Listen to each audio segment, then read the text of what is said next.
On the sofa this week is Peter. He is a pillar in one of the UK's largest churches, now devoted father and husband, but once was a drug dealer and a broken man. This week, Peter discusses his journey from a troubled past with an almost promised future in crime to a life rebuilt on faith. With us as we discuss life in London in the early 90s, worldly ways, and most of all, proving God is one of restoration. Ladies and gentlemen, please welcome Peter. Welcome, Peter. How are you? Very well, thank you. Good. How you doing? I'm good. That's good. So we're going to be delving into a bit of your story today, a bit of your testimony, and we're just going to get to know a bit more about you. But let's strip it back from the start. Yeah. Tell me about Peter as a kid. What was it like? Where did you grow up? Who did you grow up with? So I grew up in London. Yeah. I grew up in South London, but I grew up in a community called Croydon. I grew up with me and my two sisters. So single parent household. So obviously I was British, born and raised in Thornton Heath, South North area. My mum is a Nigerian, so it was interesting because we were British, but then the household itself was very Nigerian in terms of the culture, how she brought us up, the values, food, hearing the language, relatives coming to your house, having to give your room over for them. So it was very a Nigerian household, but I was also British, so it was quite conflicting coming home. I'm Nigerian, outside I'm British. So it's just an interesting dynamic, really. So just grew up with two sisters. At the time, we weren't really close, loggerhead. But, after the years, grew up, and obviously our relationships are much, much better now. So you're the oldest, youngest? Yeah, I'm the firstborn, so I'm the first. Oh, big brother. Two younger sisters. Yeah, but okay. if you meet my sisters, you would think they're older than me. Yeah. Because they're very mature, focused. So, yeah. Yeah, so it was good. Like my childhood was good. Obviously, I had parts that were a bit dark, but it was my mum tried her best for us. You know what I mean? So that's great. It was a good childhood. So back in like the early 90s, 2000s, what's Croydon like? What was Croydon like for Peter? Croydon, because it's an interesting community because some people don't classify it as London. Okay. Because it's technically outside of London, but it was London at the same time. So, like, my road made it into the postcode of London, but if you cross the road, you're in Croydon. Okay. So it's like an interesting dynamic. So at the time, Croydon was like very diverse community, loads of different races, ethnicities. And at the time, there was like a big thing with street robberies, people getting robbed for their phones. So it was quite tense growing up as a young kid. Because like you had that fear knowing that you couldn't go to certain areas. If you did, there's a possibility you could get robbed. But like because Croydon had a big college, so it brought a lot of different people from different areas into the area. Okay. So it's just it was like a melting pot, like just a very central place. A lot of things happened there. They had like a big retail park, so it just attract a lot of people. So it was just like it's just an interesting area, really. Was there a big Nigerian community there? I know it was mixed, man. I think it was mainly Jamaican. Initially, it was Jamaicans. So I remember I'd go around telling people my name was Tyrone. Initially, fair. It was like a Jamaican, Caribbean community. It's evolved now, it's changed. But initially, it was mainly Jamaicans there. A lot of Jamaicans. So you touched on college, but what about school? What was school like for you? So my school wasn't in Croydon. My school was in a different community. So my school was about 40 minutes away from my house. So it's a different community. So it was going towards like, well, I don't know if you're familiar with the area, but Crown Point. So Crown Point was like West Norwood, Streatham area. So it was like a completely different community. But again, school was fun. Like, I love that. But in a bad way. Oh, okay. Take it back. But school was fun. Like, we used to just be rebels. Like, it was just chaotic. We just weren't engaging in school. School was like a youth club for us. So we would just socialize. And for some of us, we didn't get to leave the household. You couldn't be that at home. So like school was a place where you could just be reckless and just be who you wanted to be. And it was just fun, like everyday trouble, going to school and not going to school. You get to the bus stop, your friends, let's go here, let's go there. It was just manic. But it was fun at the time. I thought it was fun. 40 minutes on the bus in the morning. Wow. Because the traffic was about 40 minutes on the bus. Was there tubes back then? There was, but my school didn't have a tube. Oh, okay. Back then, when you were so young, you don't want to catch the tube because bus was fun. Because you're on the bus with different schools. you're hearing the drama that happened with the next school. Do you understand? Like, you see the girls from the school and other, because I was a boys' school. So, like, yeah, it was a boys' school. So then you would get excited, jump on the bus with other girls. Yeah. Do you understand? It was just like, it was just a big social club, really. None of us went there to, like, get educated. Like, we were just there to socialize and have fun. So that's basically your version of social media back in the day. That's how you found out updates. Yeah, exactly. Because we didn't have social media and there was no phones. Yeah. So phone wasn't even a big deal. Phones came out about year 8, year 9. So year 7, it was all about word of mouth. You would hear things. You would hear about people. We didn't know what they looked like. Do you understand? So you could walk past them in the street and have a clue who they were. You would have a clue. You would hear stories like, he got rushed, this happened to her, this happened to her, but you never knew what they physically looked like. So you still had the gist of what happened, but you didn't get to see the individual. You didn't know what they looked like or who they were. So your time in school, specifically high school anyway. Yeah. What was your experience about being in school, being in the classroom? What was going on there? I didn't engage in school, so from early primary school, I'm already getting suspended. I'm not really engaging in school. So even like in year 7, I got suspended in year 7. It wasn't even something big, but like, my school was very strict. It was a bad school. New headmaster came in, changed the whole school. So they were very strict, and it became a 6th form. So like, you could get suspended for something so minor, just being rude. I feel like I was rude to like the PE teacher, and I got suspended for it. Yeah, so it was just like minor things, and then I'd create like this image of myself that was this person.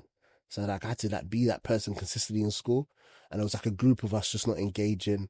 So like, we were like, because the areas, the stereotypical areas that were bad was like Brixton, Peckham.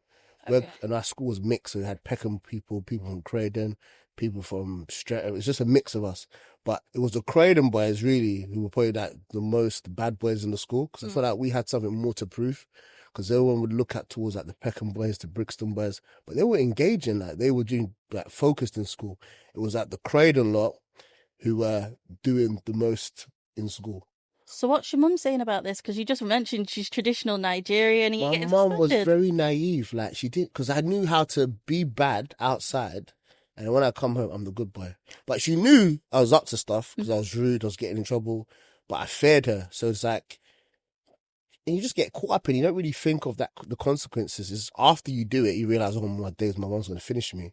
But at the time, like, and then because she was working a lot, so like, she couldn't really see what I was doing because she's always at work, like literally back to back working. And when she's at home, she's hustling, she's doing cooking, or she's gone somewhere to buy this to resell. You know what I mean? So she's really busy looking after us. So I could kind of like get away with it, because when she does find out, she's too tired to have a conversation. Pick your battles. Do you understand? Yeah. Like, she's tired because it's back to back school calling her. He's suspended and he has to go home today. Like, it's tiring. Like, keeping up with what this boy is doing. So obviously, school wasn't the most straightforward path for you there. If you were going, in and out of school. So did you feel like you needed to make up for failing in school in other areas of your life? Yeah. So even when I got to school, like, it was just like we were exposed to a lot of things, but at the time, I didn't think it was anything. I remember the first year 8, my friend bought cannabis to school to sell. Yeah. And when he brought it in, it's like, because I was very naive growing up, but at the same time, I knew stuff happened, but I just didn't see myself involved in that. So I knew there was a boundary. Like, I could be naughty, but there's some things I just wouldn't do. Because the area I lived in, also, like, you'd see boys do stuff in the area. I just used to love football, so I used to love playing football. So I knew stuff like this happened, but I just knew, that's not for me. So I think when I saw my friend in year 8, he was so young, he brought it into school, like, he bought like 5 different Benzes to sell in school. He's a baby at that point. Yeah, he was like 13. So I was just in shock, like, what is this? Like, what's going on? Do you understand? And I thought, okay, whatever. And then you just sort of friend after friend getting involved, trying to, you know what I mean? It's making legal money. And it got to the stage where you think, okay, I kind of have to do the same because this is what everyone's doing. Yeah. It's not because you're bad, but it's like the role models you're seeing, your peers, this is what they do. Mm-hmm. And then when you're in an environment where no one is achieving anything, like no one's going to university, no one's going to college, everyone is just doing illegal activity. Like the average black boy in my area, I think even on my road at that time, I was the only one that went to uni. Like the average boy in my area doesn't go to university. Not to say university is everything, but it's just the caliber of people in that environment. So it's like, it just wasn't productive. Nobody saw any, there was no ambition, because either you're a rapper, and music at the time wasn't a big deal, or you're a footballer, or you're a drug dealer, or you're a robber. So it's like you have to fall into Yeah. them four There's no criteria. bricklayer, there's no No, accountant. It's one or I the mean, you other. can't be that stuff, because even trade at that time, especially in an African household, is frowned upon. Yeah. So you can't be a bricklayer. You can't be a carpenter. You can't be a plumber. You have to be a doctor or a lawyer. And if you don't want to be a doctor or a lawyer, then you're going to fall victim to the streets, because you're thinking, this is what my peers are doing. This is what the older boys are doing. And then you're seeing a level of success. Do you understand? You're seeing people drive big cars. They're coming into communities with Rolexes. They're giving you £10, go to the corner shop, buy strings. You don't see this stuff. And then you're thinking, this is the way to be successful. There's no other way apart from doing this activities. So your mum's come from Nigeria. You were born and bred in London. And obviously you mentioned there was a standard to be upheld by. Did you feel pressure? Nah, because I was just a clown. So I didn't even think of that. That wasn't a problem for me. Because in my head, like, whatever she's thinking of what she wants me to do, I'm doing my own thing. So it was like, I was living two lives. I knew how to please her, look the part at home, but outside, I'm a different person. I'm doing what I want to do. So I had the more pressure was from my friends. Like, not even my mum. The pressure was more from friends and people around you, because they're talking like, yo, did you see what that guy got? Oh, he robbed this. Oh, he's got these new trainers. Oh, he did this. That's the pressure. Yeah. Do you understand? So there was no pressure from my mum, because it's not like she sat me down and said, you must be this. I knew the culture, what the culture demands. Do you understand? But I don't feel she enforced that on me. So I feel like more of the pressure was from friends, the community, stories you hear of happening in the community, because you're thinking, I've got to get mine. I've got to be like this. I've got to be like these boys. I need to get more, because it's like it's competition. It's like you're thinking, he's got that. I want to get this, because I see what that offers. He gets the girls. He gets to go to nice places. He wears nice clothes. Everyone like hails him. Everyone tiptoes around him. And you want that, because you identify as that as manhood. You identify as that as success. So it's like, you want to pursue them things, but at the same time, you're scared. Yeah. So it's a catch-22, because I'm insecure. Because I know that deep down, this is not me. Like, deep down, I'm insecure and I'm worried and I'm frightened. But it's like, I'm seeing a lifestyle thinking, I have to be like this though. But deep down, I'm not about it. Like, deep down, I'm scared. So it was just like a catch-22. Because at that age, you're still a kid. Yeah, You know what I mean? kid. Like, you're a baby. yeah. You think you know everything. And because we look the part, and then we're in like groups of 10, 20 of us walking around the streets, but it's like, you're scared deep down, because like, it's a scary world. You know what I mean? You can't, who would want to wake up and say, I want to be a drug dealer, or I want to go and rob? Like, it comes with consequences, but you don't think of that at the time. So the aspiration to be like South London's biggest drug dealer, that was more to do with the status and the money and everything that came along with it. I feel like it's because when I failed my GCSEs, because at the time I was selling, and so it's like, I thought, I failed, so what am I going to do? Because at the time, I'm not going to go, I don't want to go uni, I don't want to go college.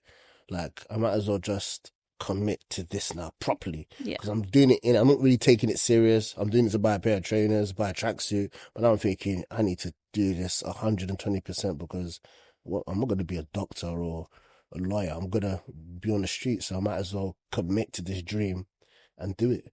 So you're the only man in your household at that Yeah. point. Did you feel responsibility, like, I need to bring in money at this point? Because I've got two little sisters.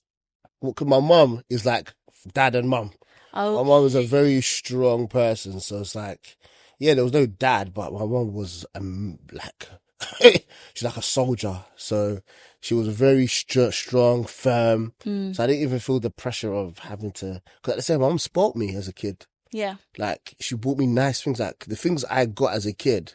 The average kid didn't get this. Like, she's already taking us on holidays. So it sounds like Dubai, already going to Dubai as a young kid, or going to Nigeria, taking us to different, like Thailand. Like, I'm seeing things, do you understand? She's exposing us. But there was just this need of wanting to be somebody else. It's like, I saw that this doesn't give me status. This doesn't give me a sense of purpose or identity. Well, on this level, this is where I get the sense of purpose and identity. So I feel like I was missing something, and I thought I could find what I'm missing from the streets or from my friends. So I was pursuing that. So what I got at home was good, but it's like there was still a void in me. I wanted something more. That's good, because I mean, at that time, home's actually great. You've got a great mum, you've got 2 great sisters. Yeah. But the pressure actually came from your friends. Yeah. And I think the misconception can be like, oh, home's so bad, so I need to do this. That wasn't my story. I can't. Yeah. And then it's just like, I think people have that preconceived notion. Yeah, That's just not the case for. Of course. And I think especially when you come from a single parent background, the assumption is, oh, the mum was struggling to provide me. The heating's not on. You're going to Thailand. I'm going on holiday. My mum bought me my first car. Yeah. Do you understand? Like, a single mum buys you your first car. Like, That's a lot. Gave me £2,000 to go and buy a car. Do you understand? So my upbringing, she gave her most for us. Like, you know what I'm saying? So it wasn't that I was in this poverty-stricken household. Yeah. Where, you know, my mom wasn't doing her best. She gave her all for us, but I was insecure. Do you understand? I was searching for something, and I thought I could find it and be validated from my friends and from what the people did in the area. So it wasn't that my home was in disarray. Yeah. It was a good home. You still had like a strong Nigerian black mum who was 100% holding it down, to say the least. If you go in 100%. X, Y, and Z multiple times a year, and I mean, at that point, if you're selling, you've got to be acting tough. You've got to play the part. You can't be you can't be the shy little timid boy in the corner. You've got to carry yourself with some kind of like grunt. So what was that covering? I didn't even have to grunt. Did you know? Oh, wait. I remember when people were telling, oh, that boy's gonna rob you, Hey, I'll be panicking in my house. Obviously, outside, I look the part. Yeah. I could put the hood up. I can scream my face. But, hey, when I get to my house, I'm panicking. Yeah. What if they break the door down? What am I going to do? I can't. Obviously, I could fight. I was a good fighter, but I can't handle that. Like, because I know the person coming for me is bad. Like, he is a real bad boy. Yeah. Do you understand? And I'm not a real bad boy. I'm scared. I remember a time where there's a situation where somebody owed some money. Yeah. And they were calling me. My friend owed some money and they were calling me for it. Like, they were sticking it on me. And I was scared. Where do you live? I was like, where do I live? And I was panicking. Because I knew I couldn't meet them at that level. That wasn't me. But I looked like I could. But deep down, I was crying. I was nervous. Like, sweating. You know what I mean? Just sweating. Because I knew. But then when my friend called me, I'm putting on this side. No, I didn't tell him nothing. But deep down, I wasn't about it. I was just an insecure young man searching for something. Yeah, because even back then, you're still a baby. I feel like not until you get in like your 30s or your late 20s, you're like, I'm still a kid back then. Like, it's not that deep, but it's at the same time, it's a lot of responsibility to carry. Definitely. I feel like we like the benefits, the money, the cars, the status, but when it came with the risks, I thought, I can't handle this part now. And that was the scary part, the risks that it brought. So if, hypothetically, you haven't gone down that route whatsoever, but if you did, what was the aim? If you got the money, if you were the biggest drug dealer, what was the end goal for you? There was no end goal. There was just get it and live life. That was it. Because remember, I'm like 16. I don't see life like that. I just see life as, you get these things, you become this person, and eventually maybe you decide to have a legitimate business. You know what I mean? You're like, it's like there's these films that we watch, like Paid in Full, like it's a movie based in America. They're like drug dealers. That we all wanted to aspire to that, and we felt like if we can just be like them, we'll be smarter and we will invest our money. But it was just to buy designer clothes, and you know what I mean. There was no aim. There was just we just have to aspire to this, get it, and we had no plan, no structure. It just looked very appealing. And it just like, this is what we need to do. It was like a movie. It wasn't real. So you're basically copying what you're seeing in media, which is so normal.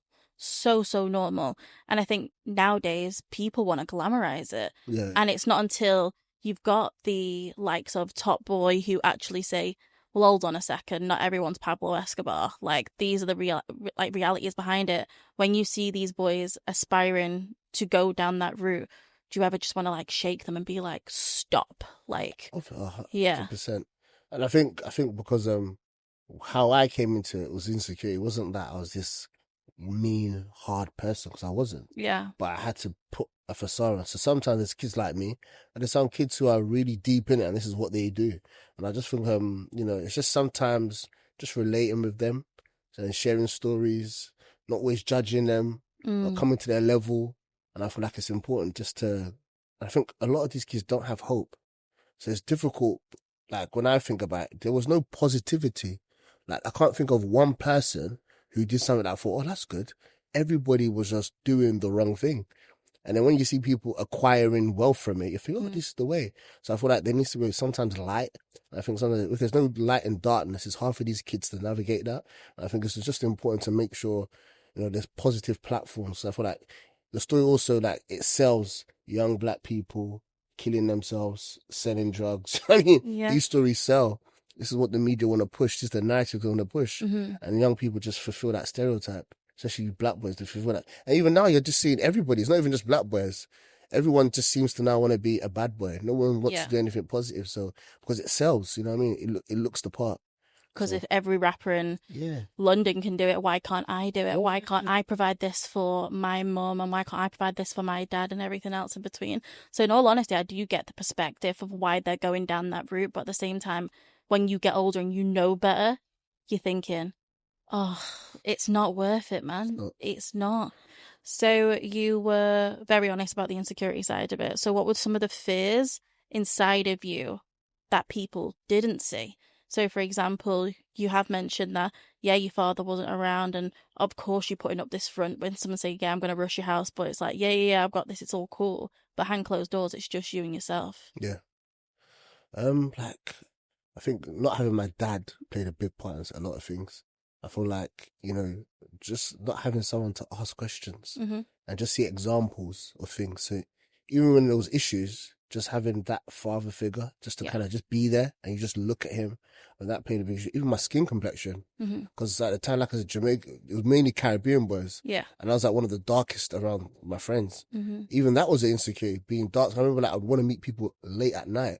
You couldn't tell how dark I was. Do you understand? Colorism was huge back then. Still plays a part today. But being light skinned was the main thing. Like if you were not light skinned, oh boy, you're like second class. Wow. So everybody wanted to be light skinned or mixed race. Do you understand? Being dark skinned wasn't cool. Like we would get it, you know what I mean? And then being African, hey, in London at the time, it wasn't like now it's changed. You can see how the African culture has become popular culture now, but before it wasn't like that. So that's why I told you my name was Tyrone. I'll be telling my barber, I was like, where you from? Oh, yeah, my dad's Jamaican. Yeah, I'm Tyrone. Where Jamaica? Yeah, Kingston. But it was just that pressure of always wanting to be somebody and be validated. I never felt validated. I always felt like I had to be something else to other people. Do you understand? I never felt like I could be myself.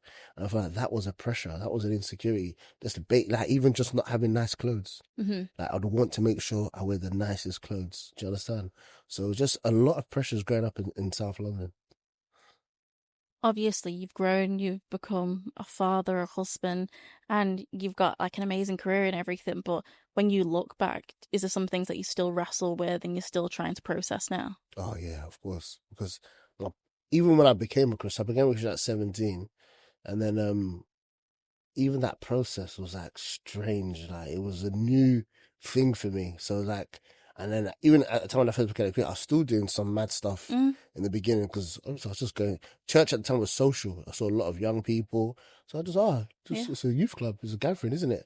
So even just being in that environment, wrestling with things, with my past, my mentality, do you understand? Even later on in like university years, still having to wrestle with just being a Christian. Like it was a difficult concept because the way I've dealt with life is from the standards of the world. I haven't, like, the Christ thing, I didn't understand how to apply it in my situation.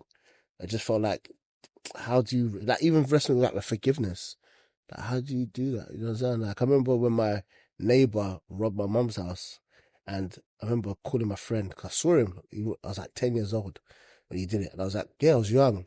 And even that, I saw it as that happened because my dad wasn't around. Yeah. Do you understand? Like, there was no one to just be a protector in that situation. So it just felt like because my dad wasn't there, like, I feel like nothing because now my mum's crying, she's vulnerable, and there's no one to protect. So that was an insecurity. So there was a need to want to be aggressive. So I felt like I have to protect them. I have to be strong. I have to fight. I have to get muscles to, defend my mum. You understand? Yeah. But that's not how God sees things. But I felt like I had to be this violent, aggressive person to make sure that never happens again. And then seeing him 9 years later being told to forgive him. I was like, forgive? It was hard.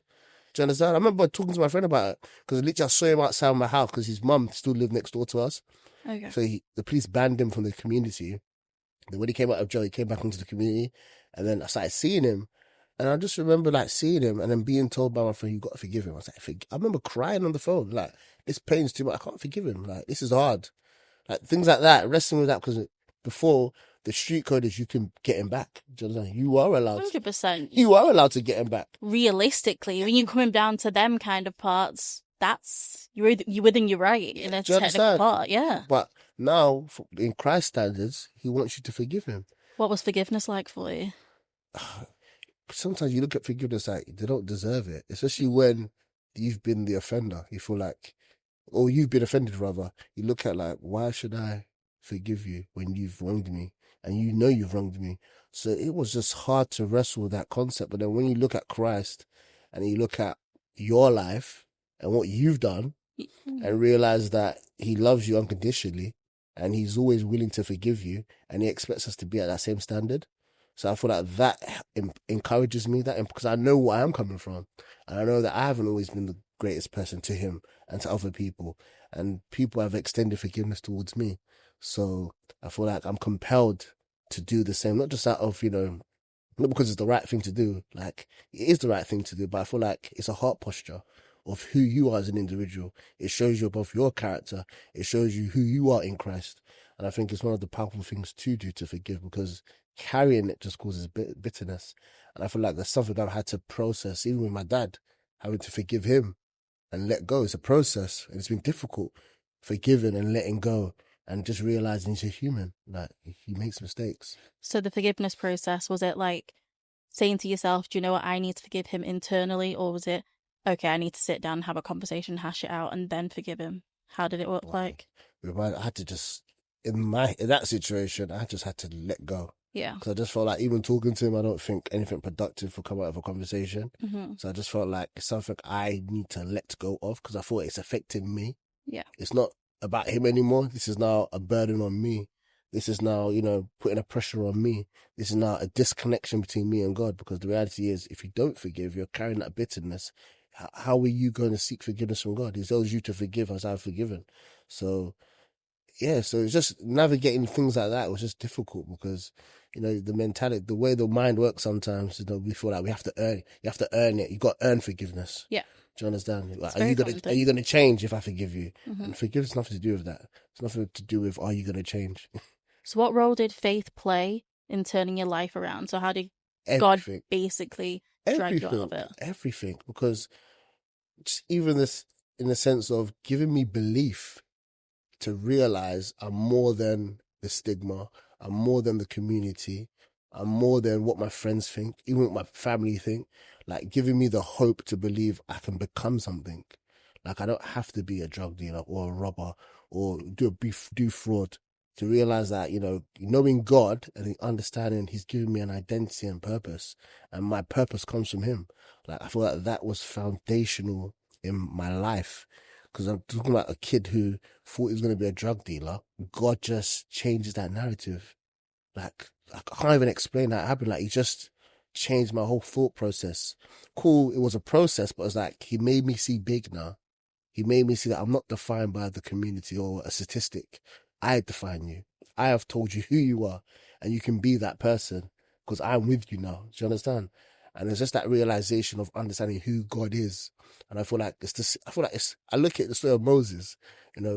Moses approaches God. He's a murderer. He's an orphan. He's lived in a royal household. Now he's had to flee. He's worried. He's anxious. But in that moment, he sees God as Yahweh, and God gives him a purpose. Go back to Egypt. Set my people free. And it's like, that's the power of knowing who God is. Once he reveals to you, this is who I am, he gives you purpose. Do you understand? And that's what he did for me. I had all this baggage, but he said, I am God, and I've made you in my image. And I thought that set me free. Do you understand? Peter, would you say that you've forgiven yourself for your past? I've been wrestling with that. Because I feel like you look at things like I've done crazy things. Things I can't even talk about because the part is just like, how did you find yourself in that predicament, Peter? Do you understand? But I feel like my honest hope is Christ. To know that I've done that and you forgive me and you still love me. That gives me hope to say, I need to forgive myself. I need to let go of what I've done. And I've realized what I've done also is a reflection of his redemption. Do you understand? Like, for God to still call me in the things that I've done, and you're still saying, I'm calling you out of this. I'm calling you by name. I love you. Do you understand? I feel like that is powerful for me. And I feel like that gives me the hope to realize I've got to move on and move forward and then share my story. Because like I said, it's about grace, forgiveness, redemption, restoration. Do you understand? That is the story. Because if I can be in this position, I feel like everyone has an opportunity. I'm no different than anybody else. I'm no different from the person who's smoking weed in his house or selling. I'm no different. Do you understand? If I can have this opportunity, then it shows that God can do this with anybody. So when you've got people out there saying, I've messed up too much, I'm too far gone, I'm too this, I'm too that. What are you saying to them? I feel we need to understand who God is. God is the God who looks for one sheep that goes missing out of the pack. Amen. He leaves 99 to look for one. That doesn't make sense. Do you understand? That does not make any logical sense. I can even rear the other 99 and get another one. But no, every sheep is important to him. God came for the lost. He didn't come for the healthy. His purpose was looking for lost people. He's not coming for perfection. He's coming for lost people who need him. And I feel like that's the God I serve. And that's what God invites people to. He doesn't invite you to perfection. He invites you to, you're broken. You need a savior. And I think that is the gem, and that is who Christ is. And I feel like if people could only understand who he is, we can navigate life knowing, you know what, I can mess up, but I have somebody with me by my side who will always be there for me. He will always be there for me. He will never leave me nor forsake me. And I feel like that's powerful. So brokenness to restoration is something that I see just when I hear your story. And I just think, what are you going to say to somebody who's listening now, to the young Peter that's hearing this? What would you say to them? That's just to make them hold out for hope. I feel like, just, you know what? One thing I love about my relationship with God, I'm just honest. I'm just real. It's not like our Father who art in every single day. It's not. Sometimes I'm just like, God, I'm tired. Sometimes God, I'm frustrated. It's just a real, it's a David. Just real dialogue, speaking to him like a friend, like a father. Like, I speak to God about everything. I speak to him about my trauma, my fears, my anxieties. I talk to him about everything. And I feel like if we could only just understand the heart of Jesus and what he's about, he's honestly not about perfect people. Like, on the cross, there were two people next to him. And he told one, I'm going to remember you in paradise. And this is somebody who deserved to die. He was a criminal. He was being punished. But at that moment, he saw God and realized this guy doesn't deserve this. And God turns and says, I will remember you. And that is who God is. He's a God of love, restoration. He's not here for you to be perfect. If we could just understand who he is, that we can come to him as broken as we are, as messed up as we are, and be real and honest and not carry a facade, not think you have to reach a certain level. Just come as you are and he will change you. And I feel like that's one thing that I hold to today. Like, I've just been honest with him. I've had, I don't have time for fairy tales. It's just an honest dialogue. I'm real. Like, I tell him what's on my mind, what's my heart, and I see like he responds to that. He responds to that, and I've seen how he's opened doors. He's made ways for me that seem impossible. He's encouraged me in the moments that are dark. Like I said, I just feel like it's just that like, if you read the Psalms, you just see that realness. Do you understand? But then he says, but you are my salvation. Yeah. You are my help. I put my trust, you know what I mean? And that's and that's what I've taken. Like, God is it, but you are God. And I won't die, I will live and declare your works and declare your marvelous. And that's what is really formed my relationship with God. And I encourage people to do the same, man. Just be real. There's nothing to hide. That's one person you can be naked before, and he will respond to you in your nakedness. So we've touched on Peter in the past. I want to talk about Peter now. What's your life like now? What are your hopes? What are your dreams? What's your future? Yes, no, obviously I'm a Christian. Yeah. And it plays a major part in my life, because I don't know where I'd be without God. Sometimes I think about, where would I be? Like, what would happen to me? Like, where would, you know what I mean? Like, because when you see some old friends, you hear stories in the area, I'm just like, wow. Like, even now when I go to London, I rarely see anyone. I just stay in my house. But before, I want to go out. I want to see this person. So life's just changed dramatically. Do you still see them when you go home? Not really. I don't see many people because I left the country for a long time. I lived in Nigeria for like 8 years. I started traveling a lot, so I lost contact with a lot of people. And a lot of people started moving. Some went to jail. Life? Life, had children and just, you know what I mean? So life just changed a lot. So I don't really see many people anymore, to be fair.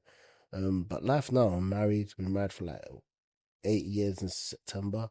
The amazing Dev. Yeah, true. Yes. And I've got 3 girls. Wow. Part of church community, which is really pillar of the community, which is important to me. I'm working with young people now, so just trying to give back, trying to empower them. Yeah, so I'm just trying to fulfill purpose. Do you understand? And I'm just trying to be who God has made me to be. And I'm just trying to make sure I embrace that with confidence. I feel like being confident in your calling is really key, and knowing that, you know, there's that boldness in who I am in Christ, and making sure that everyone that I meet, I'm empowering them. I don't feel like, I see life now as make sure every opportunity you're doing something for God. Make sure every opportunity shines a light in whatever capacity you're in, whether it's work, church, or even just being nice to people now. Before I used to underestimate that.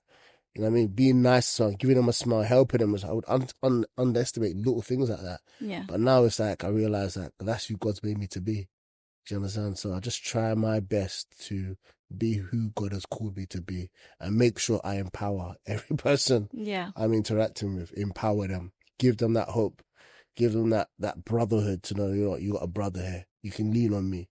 I think it's key, man, because I had that. That helped me with my faith. Do you understand? People around me who were pillars to me, that encouraged me. Words that they told me when I was a little kid, 18. I still remember them. I still remember some words. That one of my friends taught me how to pray. Wow. Do you understand? He sat me down, get a pen and paper, write this down, gave me bullet points. Pray for this, pray for that. He said, stick it on your wall. If you pray like this, God will answer you. Wow. Do you understand? Like things like that. I remember it. It encouraged me. You know what I mean? Being taught about fasting, praying from a young kid. I still remember that from my old church. Like, you got to fast, you got to pray. These biblical foundations that have helped me as a man today, that I'm still trying to carry them out into my daily activities. So I just want to be who God's called me to be, man, in whatever capacity. That there's no deep thing, I'm going to have a church. No. I just want to be whatever God places before me. I want to make sure I've done that diligently and faithfully, however small and however big it is. Amen. No, honestly, thank you for sharing your story. No problem. So guys, you've heard it here straight away from Peter, from brokenness to restoration, and that God is a great God. Please check us out on YouTube, Spotify, and Apple Podcasts. Also, feel free to check out us on TikTok and Instagram. Well, until next week, I'm Chloe. Bye-bye.